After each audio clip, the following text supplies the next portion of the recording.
Agora Boa vai. noite, pastor. Agora tá melhor? Pô, sem dúvida. Sem dúvida mesmo, cara. Que dificuldade. Agora Desafio, mas enfim, faz parte. tô vendo bem, tô vendo bem. Ah, que bom. Então vamos que vamos. Vamos. Porque no Instagram a gente tem uma hora a ser contada, né? Então vamos, O Instagram é papo, né? é, vamos dar início. Eu vou apresentar o senhor, vou apresentar o nosso convidado dessa noite. Boa noite a todos que estão nos assistindo. A gente faria essa live, né, inicialmente no Facebook, né, mas a gente teve alguns imprevistos, né, alguns problemas técnicos, a gente tentou resolver, mas não funcionou muito bem, então a gente migrou aí para o Instagram e hoje a gente vai falar sobre música. O convidado nessa noite é o pastor Marvel Magalhães de Souza, que é pastor batista, ele é estudante de psicanálise e design gráfico, não é isso, pastor? E também Sim. é músico, né, guitarrista da banda Render-se, né, que é uma banda de rock cristão, né, que às vezes quando eu falei que o senhor ia falar, né, sobre música, o senhor era pastor e também fazia parte de uma banda de rock, pessoal, muitas pessoas ficaram assim, ele é pastor e guitarrista de uma banda de rock? Como assim? Né? Já Então, ouvi eu isso, achei... já ouvi. Já ouviu isso? E eu achei, quando eu pensei nesse assunto, a primeira pessoa que eu pensei foi exatamente no senhor, exatamente por, né, o senhor ter o conhecimento aí teológico, né, ser pastor, e também, né, tá envolvido com a área da música. Eu acho que precisamos de uma pessoa, né, que conheça bem das duas áreas para poder estar falando aí com propriedade sobre esse assunto.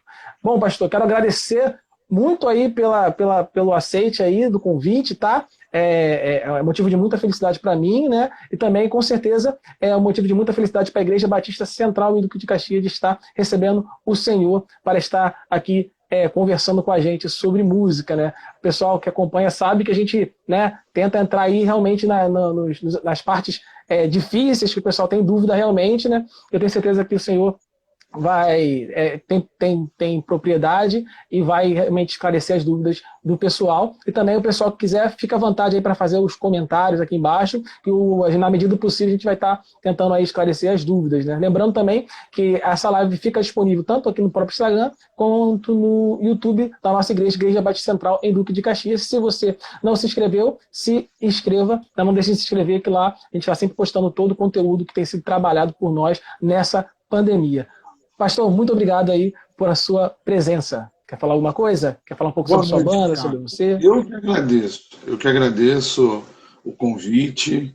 Espero poder conversar, compartilhar um pouco com os irmãos sobre esse tema que é muito controverso, tem muitas dúvidas, e eu espero que dentro das minhas condições a gente consiga compartilhar, conversar um pouco sobre esse assunto de música e cristianismo. Desde quando a igreja é igreja, esse assunto sempre vem, volta, fala, e eu agradeço o convite. Muito obrigado, Tiago. Deus abençoe sua vida, seu ministério, né, seus estudos, e Deus abençoe todos que estão conosco, da Igreja Batista Central, meu amigo, o pastor Márcio, Verônica, e os que estão já assistindo. Minha esposa já está online, minha diaconisa, a irmã Neide, já está aqui também com a gente. Então, eu que agradeço o convite e a lembrança. Nós te agradecemos, pastor. Então vamos começar logo, né? Para a gente ganhar tempo, que a gente tem uma hora contada. Eu geralmente começo às 9 horas, facilita aqui minha contagem, minha organização. Agora eu não lembro exatamente a hora que a gente começou, acho que foi mais ou menos 9h30, né? Só para ter uma noção aqui de quanto tempo a gente tem, né, para ficar me programando aqui no relógio, né? Acho que a gente tem, né, até 10h30 para estar trabalhando os assuntos aí propostos. Então vamos começar fazendo aquela pergunta clássica, né? Afinal de contas, cristão pode ouvir música secular? A primeira coisa que a gente precisa fazer é essa diferença do termo, né? Antigamente ainda se fala, mas se falava muito em música do mundo, né? O cristão pode ouvir música do mundo. Aí mudou para o termo secular para ficar um pouquinho mais brando. Mas na realidade, em tese, a ideia do conceito é o mesmo, música do mundo ou música secular. Aí a gente precisa fazer essa diferenciação do que é mundo, né? O que a Bíblia chama de mundo. Eu estava fazendo as pesquisas, relembrando, eu li um artigo hoje de um escritor que eu gosto muito, que ele pregou na nossa igreja uns 3 anos atrás, o Maurício Zagari, não sei se você conhece, muito bom, tem vários livros, vários artigos, ele fala justamente sobre essa questão de música do mundo, do jovem ou do cristão poder ou não ouvir música do mundo ou música secular. E essa ideia de fazer a diferenciação, porque a Bíblia ela usa a expressão mundo, a expressão mundo na Bíblia ela tem vários significados, né? Ela tem a ideia do cosmos, ela tem a ideia do sistema, que a gente poderia chamar de ideologia, né? E aí os cristãos, eles podem ou não ouvir isso. Aí, se essa música do mundo, ela abraça os conceitos nesse sentido de mundo, de sistema, de ideologia, de valores e práticas que são contrários ao cristianismo, aí de cara a gente já parte da ideia de que o cristão não pode ouvir esse tipo de música, se, voltando a dizer, se a ideia de mundo e secular que a gente está falando é a ideia da ideologia, do sistema, que são contrários ao reino e às escrituras sagradas. Nesse ponto, eu creio que o cristão não pode ouvir esse tipo de música, entendeu? A gente partindo desse pressuposto de que mundo aqui a gente está analisando a ideia de sistema, de ideologia, de filosofias que são contrários à palavra de Deus. Aí a gente pode caminhar um pouco mais nesse sentido. Muito bom, muito bom.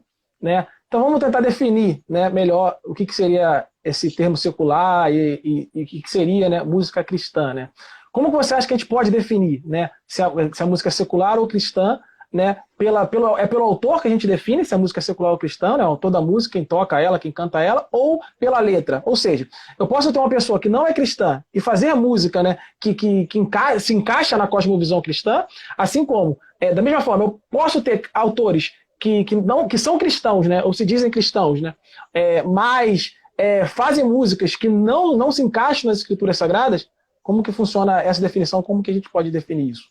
Então, eu vejo que uma música não cristã, ela necessariamente ela não é uma música, podemos assim dizer, ela não é obrigatoriamente uma música obscena, uma música que vá contra valores que nós acreditamos, pelo simples fato dela não ser cristã, ou o simples fato do autor, do compositor não ser cristão. Aí a gente precisa, foi bom ter tocado, que eu esqueci de falar na primeira pergunta, é que, na minha opinião, dentre as formas de cultura, de expressão cultural que a sociedade tem, eu vejo que a música ela sofre um preconceito muito grande. A música, na minha opinião, é a expressão artística, cultural, que mais sofre preconceito, principalmente quando a gente entra no âmbito religioso. Porque a gente partiu do pressuposto de uma pergunta, né? O cristão pode ou não ouvir música secular? Eu sei que o assunto não é esse, mas cabe a gente falar. Porque a gente não ouve a mesma pergunta no sentido, o cristão pode ou não ver filme não evangélico? O cristão pode ou não ver série secular? Ir numa exposição de arte, de pintura de um autor que não é cristão. Eu vejo que há uma perseguição à música como expressão cultural e artística, talvez pelo fato da gente elencar a música como talvez a maior forma de expressão de louvor do homem para Deus. E a Bíblia falar sobre música, e falar muito sobre música.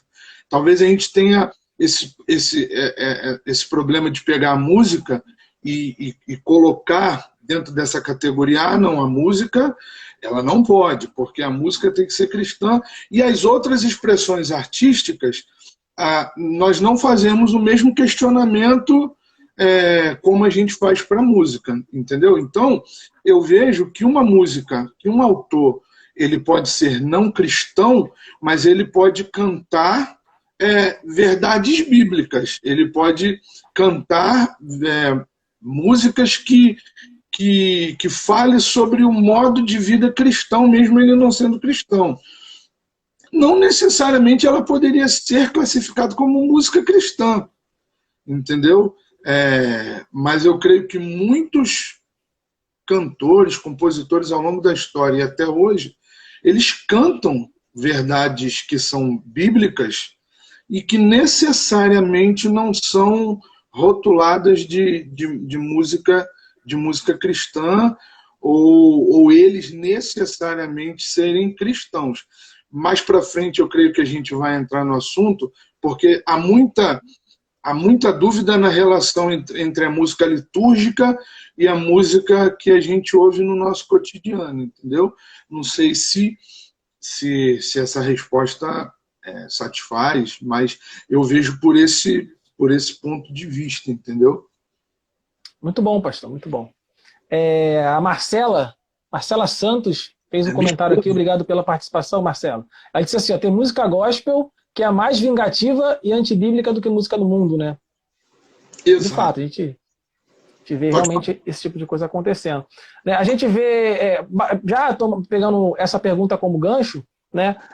Tem muitas vezes, né, a gente vê, né, pelo menos é o que me parece, o senhor pode, de repente, se não concordar, fica à vontade, tá, pastor? Me parece que dentro da igreja, né, a gente acaba muitas vezes, né, tomando como necessariamente como música cristã, músicas que foram escritas por autores cristãos, né? Isso faz com que muitas vezes a gente não tenha o devido cuidado, né, para analisar se de fato essa letra tá dentro da escritura, né, se encaixa aí com a cosmovisão cristã, com a forma de ver o mundo do cristão, né, que a Bíblia nos propõe, né? Eu queria que você falasse sobre isso, né, sobre essa questão do cuidado com a letra, se as igrejas têm tido, né, cuidado com a letra, né, com as letras da música, né, com o que essa letra está ensinando, com o que essa letra tá passando. E também, eu queria também que eu aproveitasse logo essa resposta e falasse, né, sobre, por exemplo, a gente toca determinada música, né, eu não vou citar nomes, que eu não gosto de citar nomes, né, mas há pouco tempo a gente viu situações, né, que eram tocadas determinadas músicas, depois acontecia, né, de o autor dessa música cometer algum tipo de erro, né, ou se desviar, ou, enfim, estar envolvido em algum tipo de escândalo, e as pessoas retirarem essa música do repertório, né. Aí a pergunta o que você acha sobre esse tipo de postura? A gente toca a música pelo cantor, nesse tipo de situação é melhor realmente tirar, enfim, o que você acha dessa situação? Então, quero que você fale sobre a letra e sobre essa questão da relação do autor com a música em si, nesse tipo de situação que eu dei como exemplo. Eu trabalho com música na igreja desde quando eu me converti, com 16 anos. E eu tenho um tio que ele é músico, e belo músico, sensacional músico. Hoje ele mora em Brasília, ganhou até o prêmio Sesc de música. Ele não é evangélico, mas ele falava assim pra gente, eu e meu irmão, que a gente é músico, falava, o que existe é música boa e música ruim. Música boa e música ruim. Dentro da questão harmônica, musical, né? E dentro da questão poética. Música boa e música ruim. Eu creio que essa ideia que o evangélico, nós evangélicos, nós abraçamos essa ideia do música do mundo, música secular, eu creio que isso cresceu muito com o advento das rádios evangélicas, o advento do crescimento das gravadoras evangélicas, da propaganda, do marketing, da venda do produto gospel, dos cantores. E aqui eu não estou falando se é certo ou errado, eu estou falando que tanto o 93 como Melodia e outras rádios são rádios cristãs, mas que é comércio, são comerciais. vende o seu produto, que no caso ali é a música. E eu creio que os debates, as conversas, os assuntos, à medida com que o tempo foi passando, foi inculcando na cabeça das pessoas essa ideia de que o cristão não pode ouvir música secular, mas por quê? Porque hoje tem um segmento musical, que é o gospel, que é o cristão, que tem a sua própria gravadora, que tem os seus cantores, que tem os seus festivais, e isso influenciou muito e ajudou muito para o senso comum continuar dessa forma. O crente não pode ouvir isso, o crente pode ouvir aquilo. E aí entra a questão do que você falou, dos autores que, por um acaso, cometeram um pecado no decorrer da sua vida e a igreja execrou, parou de cantar. Eu acho totalmente assim, desnecessário, porque eu não sei como é a vida de cada cantor. Se a gente for analisar a vida de cada cantor, de cada grupo de louvor, de cada compositor, a gente não sabe. Então, mas o fulano saiu, apareceu no jornal, apareceu na rádio. Beleza, mas por causa disso, o que ele escreveu passou a ficar demonizado, a música que ele compôs, a igreja não pode mais cantar, e eu não estou banalizando aqui a vida, e a gente não está nem citando o nome, a gente só está falando hipoteticamente, mas que muitas das vezes a gente sabe. Eu creio que a igreja, não há uma necessidade da igreja retirar do seu cancioneiro, da sua liturgia, a música de um determinado cantor, talvez num caso mais, não sei, mais grave, se o cantor apostatou da fé, se ele abandonou, saiu, talvez esse caso sim, mas se a gente for levantar cada cantor, cada autor, para a gente poder cantar, e parte do princípio também que talvez em tese nós nem poderíamos cantar essas músicas, né? Porque tem a questão de direitos autorais, tem um monte de coisa. Há um tempo atrás, alguns cantores levantaram essa bola da igreja ter que pagar um percentual para poder cantar as suas músicas, porque tem questão de direito autoral. Então, eu vejo por esse lado. Entrando para a questão da letra, eu acho que a igreja precisa ser, sim, rígida com a questão do louvor. Somos, nem sempre. Uma coisa é o real, é o ideal e o real. Eu creio que nós poderíamos ser, sim, mais cuidadosos. Porque uma letra ser bíblica não significa que ela seja contextualizada. E vamos supor, no caso, eu sou pastor, no seminário a gente aprende isso. Você é um seminarista, você está aprendendo isso. Quem faz seminário de música, música sacra, sabe disso, que não basta somente a música ser bíblica, ou a música citar uma passagem bíblica. Ela precisa ser contextualizada. E a gente tem hoje, como a Marcela citou, as músicas de vingança, as chamadas músicas de vingança, né, que de uma forma brincadeira o pessoal começou a chamar de música de vingança. Tem as músicas que têm a sua base muito forte no Antigo Testamento e que não há uma contextualização com o Novo Testamento, com a questão da graça, entendeu? Então, eu vejo que a igreja, sim, precisa ter... A música da igreja precisa ter teologia, sim. Porque se a mensagem do pastor tem que ter teologia, e por que a música não vai ter se a música faz parte de todo um conjunto do culto? Um conjunto litúrgico do culto. A música ela precisa ter uma coerência até a chegada da mensagem. Como eu disse, nem sempre é assim. Nem sempre a gente consegue fazer. Eu mesmo falo isso. Nem sempre na nossa igreja a gente consegue fazer isso. Fora que também, como eu disse na questão da rádio, há uma certa pressão popular. Pô, por que vocês não cantam a música tal? Ah, 93 toca a música tal e a nossa igreja nunca cantou. Aí se você explicar para a pessoa, porque tem uma questão teológica, nós como batistas a gente não entende a interpretação teológica desse texto. Ah, mas não tem nada a ver, a música é bonita, todo mundo canta, só a gente que não canta. Tem essa pressão também. Então, não é fácil a vida do pastor, a vida do ministro de música ou do líder do louvor da igreja, nesse sentido. A gente tem toda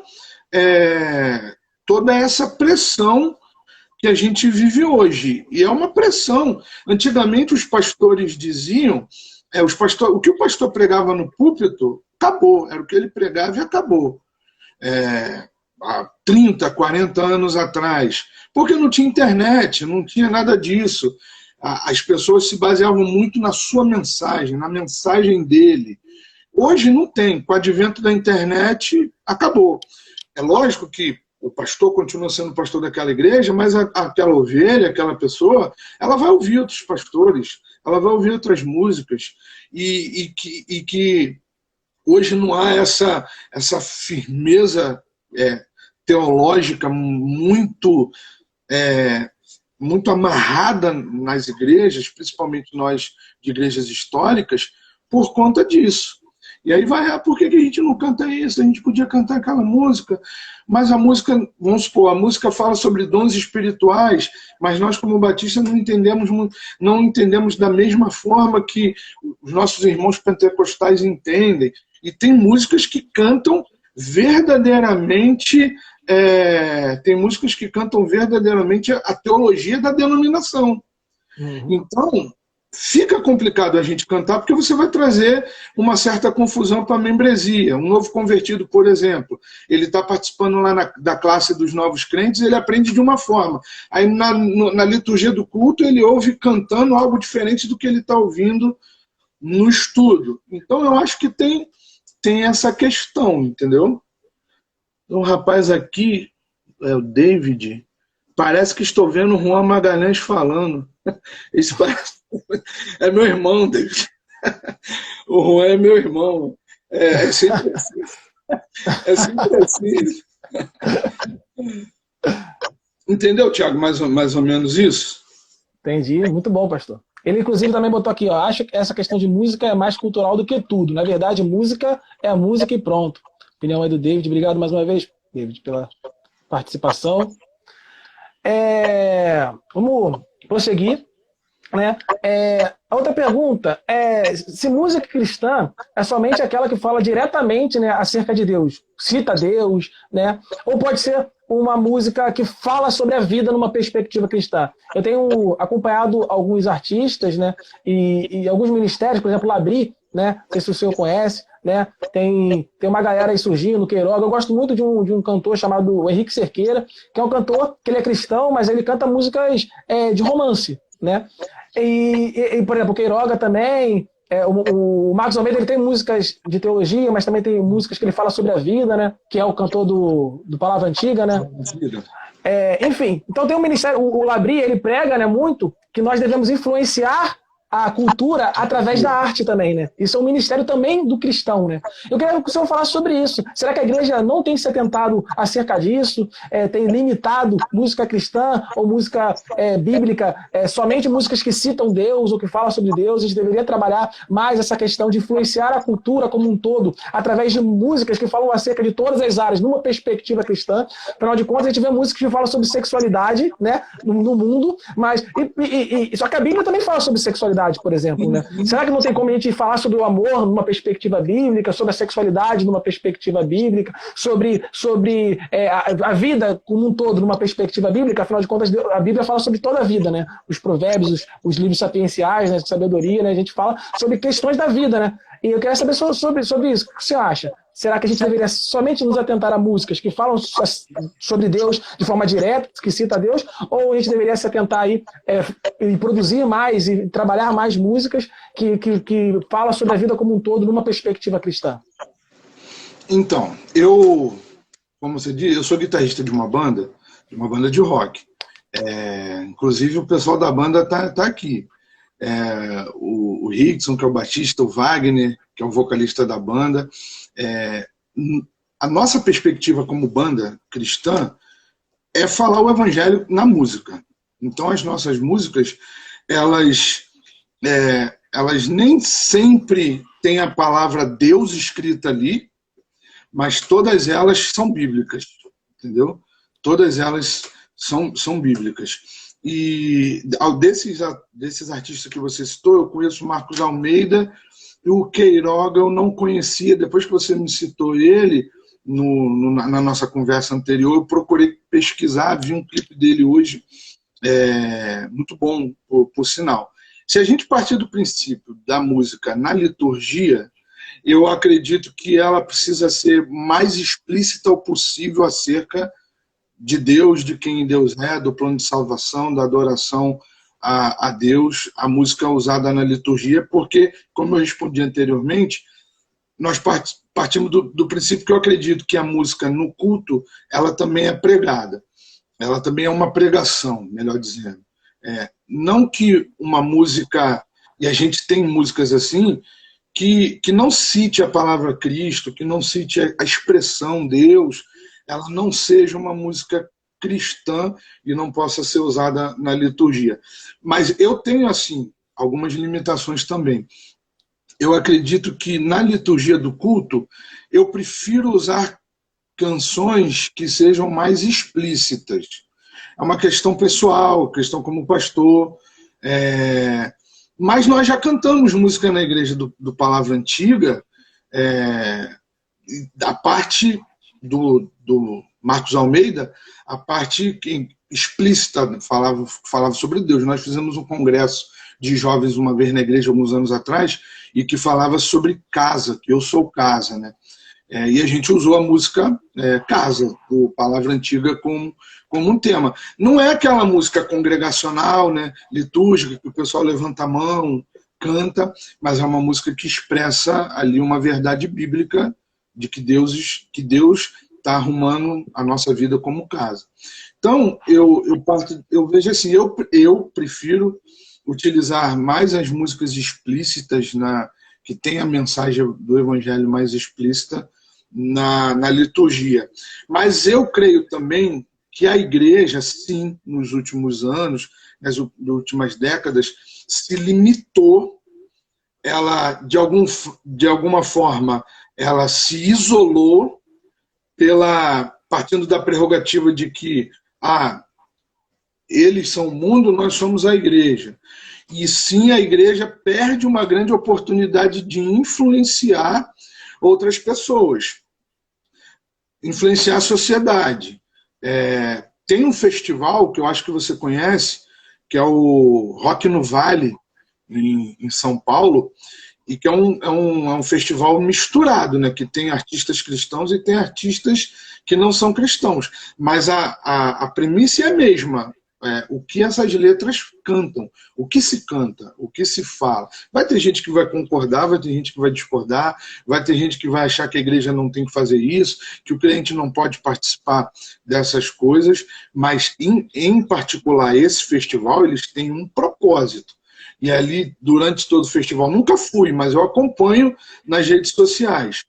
Há sempre palestras, palavras acerca do que está acontecendo no mundo, como a igreja pode influenciar no mundo, e a impressão que eu tenho de que de alguns anos para cá, há, por parte da igreja, essa tentativa de resgate da igreja verdadeiramente se apossar da arte como uma expressão de Deus, como uma criação de Deus, e ela usar da arte para falar sobre Deus. Porque isso era muito comum no passado. A gente vê isso na Idade Média, mesmo que a igreja se utilizou de maneira equivocada, mas a gente vê os pintores retratando passagens bíblicas, pinturas assim, belíssimas, e a impressão que dá é que esses homens morreram e acabou. Entendeu? Michelangelo, Donatello, Rafael, todos esses pintores que pintaram... As Tartarugas Ninja. Que foram inspirados... O criador das Tartarugas Ninja se inspirou, eles pintavam as passagens bíblicas. E parece que a gente hoje não vê mais isso. Artistas cristãos tentando se firmar na sociedade e mostrando que Deus está na beleza, que Deus está no belo, nas artes, que Deus não é esse... rapaz, eu estou tentando usar as palavras com cuidado aqui, que Deus não é esse velho vingativo, entendeu? Que está a ponto de destruir todo mundo, querer acabar com todo mundo, mas que a gente pode, a gente vê Deus na expressão do mundo, o cosmos, o planeta é uma grande obra de arte de Deus. Você falou, eu sou designer gráfico. E no design gráfico a gente estuda uma matéria que é justamente a proporção áurea, que é estudada em matemática, em outras matérias, que fala sobre essa perfeição que existe na natureza. Que tudo foi feito milimetricamente perfeito. Isso é a mão de Deus. Deus é o grande designer do universo, que é a palavra da moda agora, né? É o grande designer do universo. Por que a igreja não retratar isso nas expressões artísticas? Entendeu? Seja na música, seja no cinema, seja... Não necessariamente, é aquilo que você perguntou, não necessariamente sendo tudo explícito, né? Tendo que literalmente ter um versículo bíblico ali na letra para poder as pessoas entenderem, mas de uma forma sutil, as pessoas entenderem que ali há uma mensagem, a mensagem do Evangelho. Mas é aquela minha posição. Eu acho que na liturgia, eu acho que quanto mais explícito bíblico, é melhor. Muito bom. Bom, próxima pergunta, né? Eu acho que não tem como ser evitado falar sobre o fenômeno worship, né? Quando a gente fala de música, né? Queria que você falasse o que você acha sobre esse fenômeno, né? Porque eu tenho muitos amigos que amam o worship, né? E eu tenho pessoas que odeiam, assim, amam ou odeiam mesmo. E geralmente as principais críticas que são músicas muito apelativas, que são músicas pobres, tanto musicalmente falando, né? Harmonicamente, melodicamente, quanto também, muitas vezes, a letra, né? A letra, às vezes, 4 versos, 5 versos, a música toda nisso, né? 10 minutos a música, né? Com esses poucos versos, né? E eu queria que o senhor falasse, né? O fenômeno worship, ele é algo que agrega para a nossa igreja ou não? Que tem prejudicado aí o nível de conhecimento acerca de Deus, enfim, da nossa igreja, tem prejudicado aí a congregação como um todo? O fenômeno... O Rickson botou aqui, pandemia do worship tá aí faz tempo. É o baixista da nossa banda. O que acontece? O worship ele se popularizou com o crescimento da igreja emergente, né?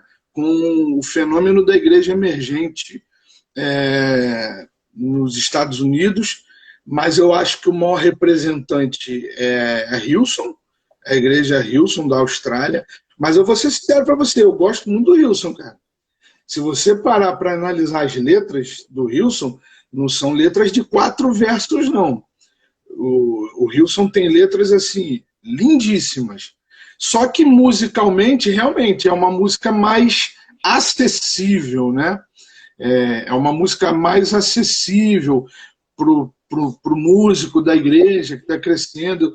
Cara, eu tenho 42 anos, Thiago. Eu sou de uma geração que a gente ficava até 2 horas da tarde na igreja para ensaiar para o louvor da noite. Hoje, meu irmão, hoje é quase impossível isso acontecer. Entendeu? Fora o fato de que muitos, não é uma crítica, é um fato. Muitos, na hora do louvor, estão ali tocando com a cifra aberta, né?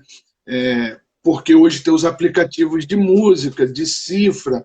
Antigamente, o pessoal, meu irmão mesmo, que o David citou aí, eu lembro que eu dormia, né? A gente trabalhava no outro dia, e meu irmão varava a madrugada treinando contrabaixo desligado. E eu ouvia só o barulho das cordas, ele treinando, tirando as músicas de ouvido. A gente é de uma época que tirava a música de ouvido. Não tinha YouTube, não tinha nada disso. A gente botava o CD, e aí pegava o violão, tirava o baixo da música e depois descobria os acordes, quais eram os acordes, se era dissonante, se não era dissonante. Chegava na igreja, treinava. Isso mudou, cara. É um fato, é uma realidade. O worship, o worship virou estilo, né? A palavra worship significa adoração, né? E hoje o worship virou um estilo musical. Tá aí, chegou, não tem como a gente negar isso. Chegou. Nossas igrejas cantam, ponto. Eu acho que a gente precisa ter o equilíbrio. O equilíbrio. Dentro desse movimento, quais as que são realmente insossas, que só tem ali 4 versos e que fica repetindo ali várias vezes, 2 acordes, 3 no máximo. E eu vejo, a Bíblia, ela preza pela questão da excelência, né? E a questão, tudo que a gente tem que fazer, nós temos que fazer com esmero, com dedicação. Não que o worship não faça, mas a impressão que eu tenho é que a música, sim. Se a gente comparar, então, com a música cristã do passado, aí o negócio fica mais feio ainda. Se a gente comparar com Vencedores por Cristo, com o Grupo Logos, que tem música do Grupo Logos que tem quase 20 acordes numa música. Entendeu? A João Alexandre, que é quase impossível de tocar as músicas. Entendeu? Cada sílaba tem uma palavra, tem um acorde. Se a gente for comparar o estilo hoje com o do passado, aí vai ficar cada vez mais difícil. O atual vai levar surra sempre. Mas foi aquilo que eu disse no início. Veio junto com a ascensão dessas novas igrejas. Essas novas igrejas, elas têm como característica uma liturgia mais simples, uma liturgia menos engessada, entendeu? Mais pautada na música. As mensagens são mais pautadas no ser humano como centro, aquelas mensagens mais de autoajuda, entendeu? Normalmente as músicas do chamado worship hoje é muita choradeira, muito lamento, entendeu? Cadê as músicas alegres? Cadê as músicas de celebração? Hoje a gente vai ter um culto, a gente fica assim, rapaz, qual música mais para frente que a gente toca hoje na igreja? A gente tem que fazer o quê? Vamos voltar lá atrás? Vamos pegar a Comunidade da Zona Sul, o Projeto Vida Nova, o Renascer Praise, músicas mais antigas, Ademar de Campos, ou até os corinhos mais antigos, para a gente cantar uma música de celebração, de alegria. E muita gente fala, mas é o momento que a gente está vivendo, porque o momento tem que ser um momento de clamor, é um momento de choro, é um momento de... mas e o momento de alegria? A igreja não pode celebrar, a igreja não tem que se alegrar, a Bíblia não fala, este é o dia que o Senhor nos fez, portanto regozijemos e alegremos nele. Então, a gente parte desse princípio. Tem música muito boa no movimento, inclusive no Brasil tem, mas tem músicas que realmente são um mantra, como o Wagner disse aí. É a repetição da letra, a repetição do acorde, normalmente músicas em tons menores, né? Porque mexe com o emocional, não que o emocional seja errado, mas só isso eu acho que é muito pobre. Eu acho que é muito pobre. E principalmente pegar uma palavra como adoração e colocar como um estilo e segmentar o estilo, que é pior. Segmentar o estilo, porque você entra... São poucas os grupos, principalmente no Brasil, que tem músicas mais alegres, mais de celebração. O Rio ainda tem muita música para frente, muita música legal, mas hoje no Brasil há esse movimento, que eu acho que engessa um pouco a igreja, que só se utiliza dessa vertente, entendeu? Muito bom. Eu queria que você falasse um pouco da importância da música na história da igreja. A música ela tem uma importância incrível na história da igreja, partindo do princípio bíblico, né? A Bíblia fala sobre música. Os salmos, na sua grande maioria, são louvores. A gente vê em algumas versões, alguns salmos que acima o título vem Cântico dos Degraus. Cantava-se a dor, principalmente quando o povo estava no exílio, e cantava a esperança de que Deus fosse agir e libertar o povo do exílio, como a Bíblia também fala de que a gente precisa cantar, e cantar em todo tempo, né? O Salmo 13, versículo 6, na versão Almeida 21, diz assim: cantarei ao Senhor, porque Ele me tem feito muito bem. Então, a música faz parte da história da igreja, ela faz parte tanto da história bíblica. O Salmo 96 também fala sobre isso, né? Cantai ao Senhor um cântico novo, cantai ao Senhor todas as terras. E a gente canta essa música, né? Glória e majestade estão diante dele. São salmos ali que foi pego e musicado. E também na história da igreja no decorrer dos séculos. Eu acredito que o momento mais marcante da música ela se dá a partir da Reforma Protestante, com Lutero, né? Lutero ele vai influenciar de maneira muito marcante a música, porque ele vai usar a música nas celebrações, nas liturgias, né? Porque a gente está falando de um tempo, da Idade Média, que a arte, como a gente falou, era restrita a algumas pessoas, né? O plebeu, a pessoa comum, o camponês, olhava para aquilo ali, muitos não podiam entrar nas catedrais, não podiam celebrar, olhavam, não entendiam nada. Sempre foi assim, até hoje não é diferente. A gente vê hoje os milionários, os caras que compram esses quadros muito caros, sempre foi assim. Parece que a arte ela é restrita a parte da nobreza, da burguesia. E eu creio que Lutero foi fundamental para quebrar isso. Ele insere isso na liturgia da igreja.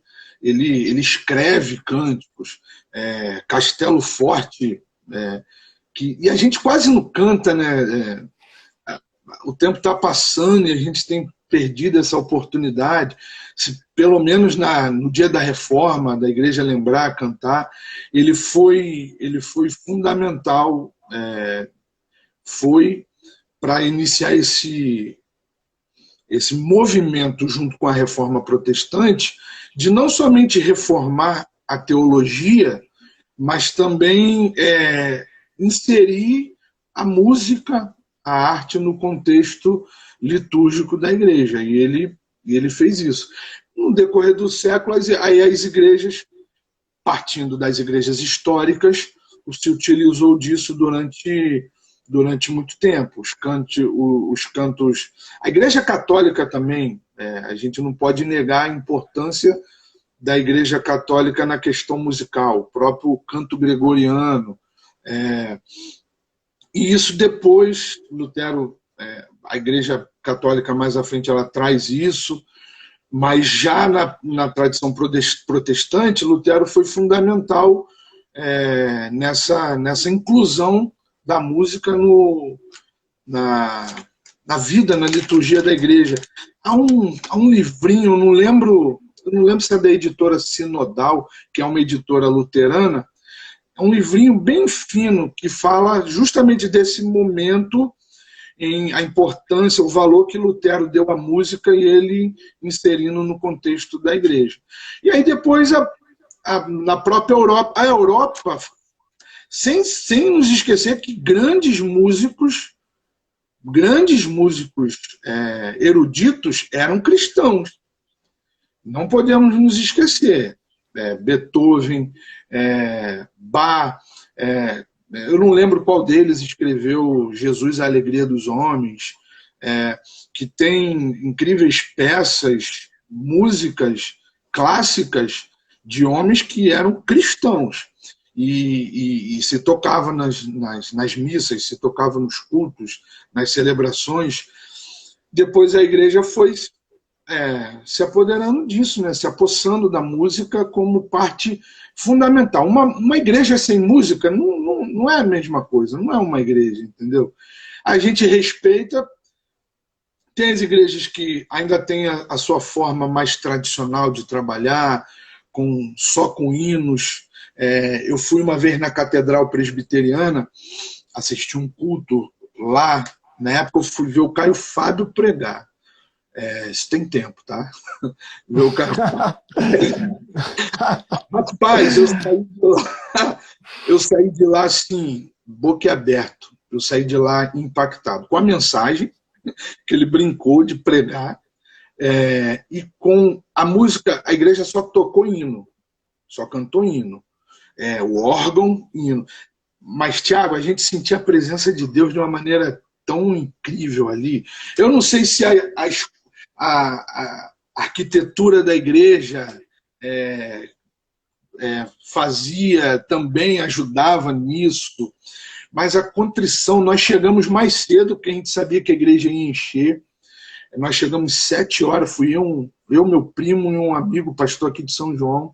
Nós chegamos mais cedo lá, tipo 7h30. 7h30 já tinha gente na igreja orando. Todo o ministério da igreja, os pastores já estavam na igreja, todo mundo de joelho lá no altar, orando. Antes do culto, todo o culto lá, não sei agora, mas eu creio que deva ser assim. Antes da celebração, tem a reunião de oração. E você não entra. Se você chegar atrasado, tem um diácono na porta que te impede de entrar. Porque você pode entrar, fazer algum barulho e tirar a atenção de quem está orando. E os louvores, os hinos, só cantou hino mesmo, do hinário presbiteriano. Mas a gente sentia a presença de Deus de tal forma ali, depois a mensagem. E depois a gente percebeu que, quando acabou o culto da manhã, o pessoal que já estava na igreja, que assistiu, o pessoal mais jovem, aí sim começou a se movimentar para montar os instrumentos, a bateria. E aí depois a gente perguntou e o diácono falou que normalmente os instrumentos são usados na celebração da noite e não na celebração da manhã. Mas a presença de Deus era sentida, independente se tinha bateria, se tinha baixo, se tinha guitarra, porque eu acredito que independe dessas coisas, entendeu? Então vai ter, sim, aquele culto mais tradicional, com hino, com órgão, e a pessoa vai sentir a presença de Deus da mesma forma,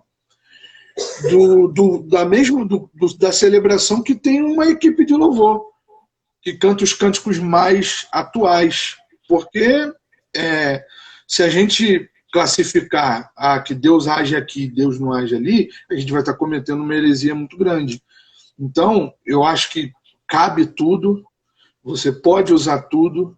Eu acho que é a questão do equilíbrio que nós precisamos ter, entendeu? Então vai ter a igreja mais tradicional, que vai manter aquela tradição. À noite o culto como tem mais visitante, já tem uma liturgia um pouco mais aberta. E tem as igrejas mais novas, as neopentecostais, as emergentes, que não. Aí eles têm um outro extremo, eles não vão se utilizar dos cânticos antigos, dos hinos, porque o público é um público novo, é um público do final dos anos 90 para cá, dos anos 2000 para cá, e o foco é outro, a teologia da igreja é outra, entendeu? E eu creio que Deus também vai agir se ali houver sinceridade, se ali houver a pregação da palavra sem manipulação. Eu creio que há espaço, desde que a gente saiba trabalhar com equilíbrio. Muito bom. Você citou aí bastante a questão da reforma protestante, né? Quando eu tive a oportunidade de estudar a reforma protestante, né? Eu vi que um dos principais fatores que levaram aí a doutrina que a reforma protestante estava resgatando, né? para se popularizar foi a música, né? Ou seja, a música na Reforma Protestante ela foi usada muito como instrumento de ensino de doutrinas cristãs, né? Então você acha que a música deveria ser usada, ou deveria ser mais usada como essa ferramenta de ensinar doutrinas cristãs para a igreja? Você pode resumir qual o papel da música na liturgia? E se, aí já vou emendar já para você ficar à vontade, né? E se a música é importante na liturgia, você acha que as nossas igrejas, principalmente as históricas, né, elas têm não dado o devido valor à música e aos músicos na nossa igreja? Muitas vezes a gente vê, né, que não é feito um investimento, né, enfim, né, a gente não tem o cuidado para ter um instrumento de qualidade, música de qualidade, equipamento de qualidade, né? Você acha que tem sido negligenciado aí o valor, a importância da música, principalmente nas igrejas históricas? Eu vejo a igreja precisa cantar teologia. Mas cantar teologia de que forma? Entendeu? Da mesma forma que um pastor ele precisa ter a sabedoria na hora de passar o sermão, a pregação para o povo, do que adianta um pastor subir no púlpito e ali citar um monte de expressão em grego, aramaico, hebraico? Ele está dando uma aula ou ele está pregando? Entendeu? A sua mensagem ela pode ser profundamente teológica, e eu creio que precisa ser, e infelizmente muita gente despreza o valor da teologia, infelizmente até muitos pastores, né, muitos líderes desprezam o valor da teologia na vida cotidiana da igreja, na pregação do evangelho. Eu vejo isso por mim. A gente prega, prepara o sermão, mostra, e depois as pessoas vêm e falam: pô, pastor, tremendo a mensagem, incrível, como eu não pensava dessa forma naquele versículo, o senhor fez imaginar de um outro jeito, profundamente. Isso só foi possível por quê? Estudo. Você é um seminarista, você sabe disso. Preparar um sermão não é algo de meia hora, 15 minutos. É estudo, é dedicação, é suor. É suor mesmo, é se dedicar, é orar, é buscar. Por que a música também não pode ser assim? Agora, eu vejo, por um lado, que tem igrejas que têm essa dificuldade também pela própria estrutura em si. Vamos supor, a nossa igreja não tem um ministro de música, não tem condições de pagar um ministro de música. Então, você, quando tem alguém que assume essa responsabilidade, principalmente se ele tiver a formação, tiver o know-how para isso, é muito mais fácil para o pastor, porque vai ter aquele entendimento. Pastor, qual a mensagem? Vai pregar sobre o quê? E aí ele direcionar junto com o Ministério de Louvor, ou com o coral, ou com o quarteto, qual música mais ou menos dentro do que vai ser pregado. Eu vejo que muitas congregações têm essa dificuldade. Investimento. Eu vejo também a mesma coisa. A igreja que não tem facilidade para investir, tem igreja que é mole. Às vezes eu vou pregar, eu chego assim, eu fico assim: rapaz, o negócio aqui é sério, hein? Os melhores equipamentos, os melhores instrumentos, mas ao mesmo tempo há uma rigidez, há uma exigência, há uma cobrança, tipo assim: nós estamos dando condições, vocês precisam dar, entre aspas, resultado. Entendeu? Então eu acho que é uma via de mão dupla. Eu sou músico, tenho o meu instrumento, sempre tive o meu instrumento, sempre cuidei, zelei pelo meu instrumento. E a gente vem, como eu disse, eu vim de uma época que era assim, meu irmão: você rala, você trabalha, você tem o teu instrumento, você não tem que depender do instrumento da igreja. A igreja pode ter os melhores instrumentos, mas normalmente o músico gosta de usar o seu instrumento, porque já está ali amaciado, já está ali regulado para o seu gosto. Se a igreja tem condições de investir, ela tem que investir. Se a igreja tem condições de investir. E não somente nessa parte material. Se a igreja tem condições, principalmente novos músicos, a igreja precisa investir em novos músicos, juniores, adolescentes, que estão chegando, para que naturalmente haja uma renovação nos grupos de louvor da igreja, para que possa ter oportunidade de ter não somente um, mas outros também. E aí investir em música, aula de música, se há possibilidade, se vê que há alguém na igreja com esse chamado, por se a igreja há condições de enviar para o seminário. Se não tem condições de enviar para o seminário, hoje o que não falta é congressos de louvor, de adoração. Na minha época tinha mais, mas hoje ainda tem. Envia, manda, porque também o músico ele vai se sentir valorizado, né? Vai se sentir valorizado, mas vai ser uma via de mão dupla, já que a igreja está investindo. Aquele músico ele também tem que dar esse retorno para a igreja, a responsabilidade com o horário, a responsabilidade de aprender as canções, aprender as músicas. E outra coisa, se dedicar também. Hoje tem o YouTube, senta na frente, bota lá aula de violão, aula de guitarra, aula de canto, e se aperfeiçoar, né? Aperfeiçoar o talento que Deus deu. É responsabilidade da pessoa aperfeiçoar o dom.